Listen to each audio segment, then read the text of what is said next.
ধারাবাহিকভাবে এখন যে আমরা ম্যাথটি সলভ করব সেই ম্যাথটি অনেক মজার ম্যাথ, 10 নম্বর ম্যাথের সমাধান। এই ম্যাথটি নবম দশম শ্রেণী বইয়ের 3.3 এর অধ্যায়ের মেবি 2021 সালের বইয়ে 18 নম্বর ম্যাথ, মেবি অনেক বড় একটা ম্যাথ। আমরা সহজে সমাধান করার চেষ্টা করি ম্যাথটা। তো ম্যাথটা কি বলছে, সমাধান number 10, a minus 1 x square plus a square xy plus a minus 1 into y square। কেমন একটা বিদঘুটে টাইপের ম্যাথ, তাই মনে হচ্ছে না? x স্কয়ার রাখলো, আচ্ছা ওইটা থাকলেও কোনো সমস্যা ছিল না, এর সঙ্গে আবার জোড়াই দিছে a minus 1। এটা আবার y স্কয়ার রাখলো, এর সঙ্গে আবার দিছে a, একটা প্লাস 1 হবে। সরি, ম্যাথটা মনে হয় ভুল আছে।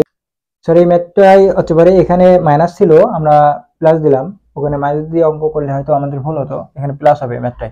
যদি আমরা সমাধান করি ম্যাথটা, দেখেন তো এখানে প্রথমে আমাদের কিছু কাজ করে নিতে হয় ম্যাথটাই। সাইডে আমরা যদি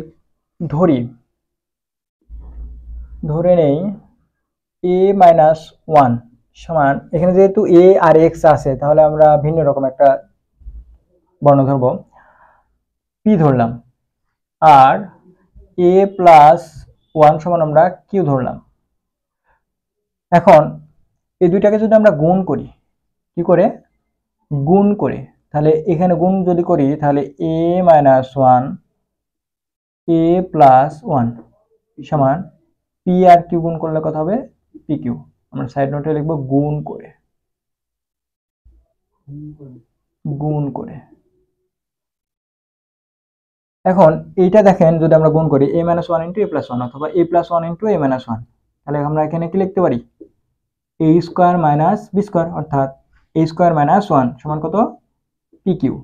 এখন দেখেন এখানে আমরা কেন গুণ করলাম, কারণ এইখানে এই যে এই ব্যাটার জন্য, এই ব্যাটা কি আছে, a স্কয়ার, এই স্কয়ারই যত বিদঘুটে লাগছে অঙ্কটা আর কি। এই স্কয়ারের মান বের করার জন্য আমরা ওটাকে কি করলাম, গুণ করলাম। তাহলে এই স্কয়ারের মান যদি আমরা আলাদাভাবে বের করতে চাই তাহলে pq, এই পাশে মাইনাস, ওই পাশে গেলে কি হবে, প্লাস 1। এখন যতটুকু আমরা পাইলাম অতটুকুই যদি এখানে বসাই তাহলে আমরা ম্যাথটা কেমন পাবো, তাহলে এটুকু সমান আমরা কি ধরেছি, p, তাহলে p x square plus a square, a স্কয়ারের মান আমরা কি পাইছি, pq plus 1, pq plus 1 into এর সঙ্গে আবার কি গুণ হয়ে আছে, xy plus a plus 1, a plus 1 সমান আমরা কি ধরেছি, q, তাহলে q y স্কয়ার। এখন সহজেই এই ম্যাথটা আমরা সমাধান করতে পারবো, কারণ এটা একটা সাইজে চলে আসছে। এখন যদি এটাকে আমরা কাটছাট করি তাহলে px স্কয়ার প্লাস এর সঙ্গে এটা গুণ, যদি আমরা গুণ করি pqxy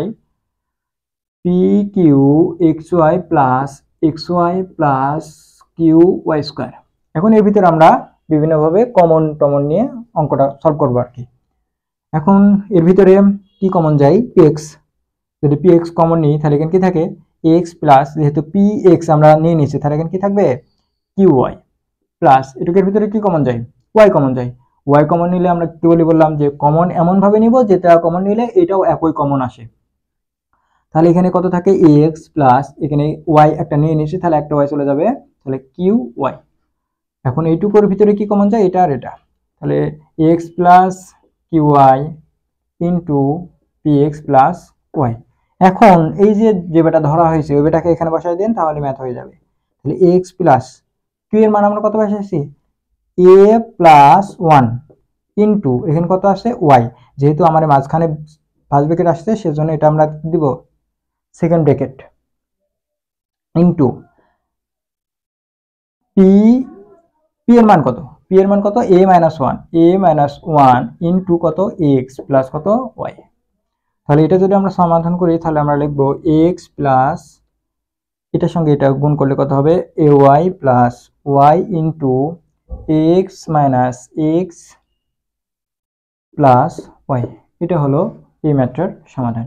আমরা এইভাবে যতগুলা ম্যাথ আছে আমরা করতে পারি, কিন্তু এই টাইপের ম্যাথ ওই একটাই, মানে নবম দশম শ্রেণী বইয়ে একটাই ম্যাথ আছে এই টাইপের ম্যাথ। এই টাইপের ম্যাথ আর নেই, এরপরে আরো অনেক কঠিন ম্যাথ আছে, আমরা ধারাবাহিকভাবে পর্যায়ক্রমিকভাবে ওই ম্যাথগুলো সলভ করার চেষ্টা করি।